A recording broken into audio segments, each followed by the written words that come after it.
Right now, as I'm talking to you, tens of thousands of firewalls are sitting wide open. The campaign is called FortiBleed, and here's the part that should stop you cold.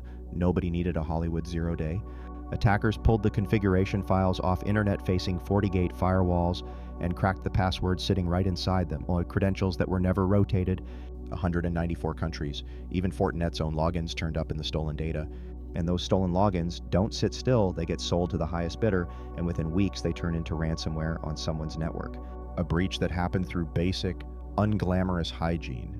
Not genius. Keep that picture because it's the key to a question this industry really doesn't like to ask. Is cyber insurance secretly making the ransomware problem worse? It's not a crazy idea. There's a real argument that the thing we sold as a safety net is actually feeding the fire. But before we referee that fight, you need to meet the players. A cyber insurance claim has a whole cast of characters. There's the business owner who gets hit. The hacker, let's be honest, all too often the Russians. The digital forensics and incident response firm that runs the recovery. The cyber insurer who carries the risk, the broker who places the coverage, and the breach coach law firm the carrier brings in. 6 players, one very bad day. Keep them in mind because the whole argument hinges on how they interact. So let me lay out both sides honestly, because the truth is somewhere in the middle.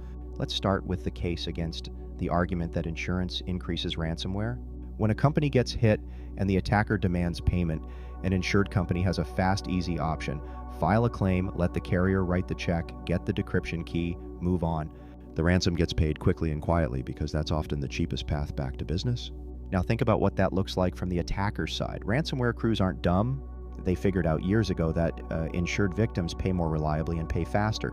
Some of them started specifically hunting for the cyber insurance policy during the breach because that document tells them the exact ceiling of what the victim can afford to pay. So the criticism is straightforward. If insurers routinely pay ransoms, they create a predictable revenue stream for criminals. Predictable revenue funds, better tooling, more affiliates, and more attacks. In economics, this is the classic moral hazard problem. When someone else absorbs the cost of your risk, you take on more of it. And there was a stretch, roughly 2019 to 2021, where this critique had real teeth. Payouts were common, underwriting was loose, and premiums were cheap. The market was basically subsidizing ransom payments without asking hard questions about whether the customer had locked their own doors first. That's the bad version of cyber insurance. And if that were the whole story, the critics would be right. But it's not the whole story. Here's the part that changed everything. Insurance is not just a checkbook. It's a set of incentives. And starting around 2021 and 2022, those incentives flipped hard. When carriers got hammered by losses, they did what every insurer eventually does. They stopped writing blank checks and started demanding controls. If you wanted a policy or wanted to keep the one you had, you suddenly needed to prove your hygiene. What did they require? Multi-factor authentication on everything that matters, endpoint detection and response, tested offline backups, network segmentation, a real patching cadence, email filtering, an incident response plan that actually exists on paper, not just in someone's head. And this isn't just my read. Billy Gouveia, who runs incident response for a living, gives the cyber insurance industry a great credit for driving MFA adoption and backup adoption over the last 5 years in a way that security professionals acting alone simply couldn't. Think about that. A CFO who ignored the security team for a decade suddenly cared about MFA because the renewal quote depended on it. The insurer became the enforcement mechanism the security team never had the leverage to be. That's the good version of cyber insurance. It's not paying ransoms, it's making the whole portfolio of insured companies measurably harder to hit. As underwriting tightened, carriers started pushing pre-breach services, scanning their own customers for exposed vulnerabilities, and rewarding the companies that did the work. So now you can see the real tension. It's not whether insurance is good or bad, it's which version of insurance you're buying. The version that just cuts ransom checks and asks no questions, that one genuinely makes the problem worse. It's moral hazard with a logo on it.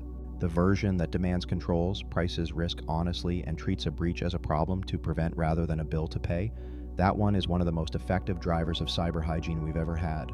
And there's a second order effect worth naming.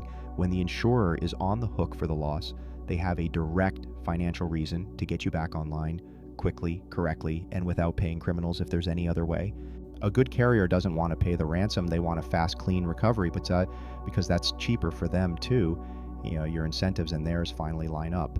Which brings me to where this actually gets solved, the first 24 hours after the attack, when the clock is running and every decision matters.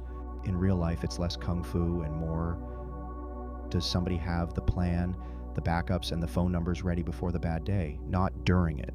This is exactly the problem one of Gula Tech's investments, Surefire Cyber, is built to solve. Surefire sits right at that intersection of insurance and incident response. When a company gets hit, the worst outcome is panic, paying a ransom because nobody had a plan, and a recovery that drags on for weeks. Their model is built around fast, structured response. Get experts in immediately, contain the damage, restore from backups where possible, and avoid feeding the criminal economy whenever there's a smarter path. As Gouveia puts it, you don't want to be meeting your responder for the first time during the breach. That's the version of this ecosystem that actually works. Insurance that demands good hygiene up front, and response that gets you back on your feet without writing a check to a ransomware crew. That combination is how you turn insurance from part of the problem into part of the defense. So here's the takeaway. Does cyber insurance cause ransomware? The lazy version of it can. The smart version does the opposite. It's the single biggest lever we have for forcing organizations to actually lock the door before something bad walks in. The lesson isn't to fear insurance, it's to be ruthless about which kind you buy and to make sure the response plan behind it is real. Get that right and the safety net stops feeding the fire and starts putting it out. Ron, lock the door first.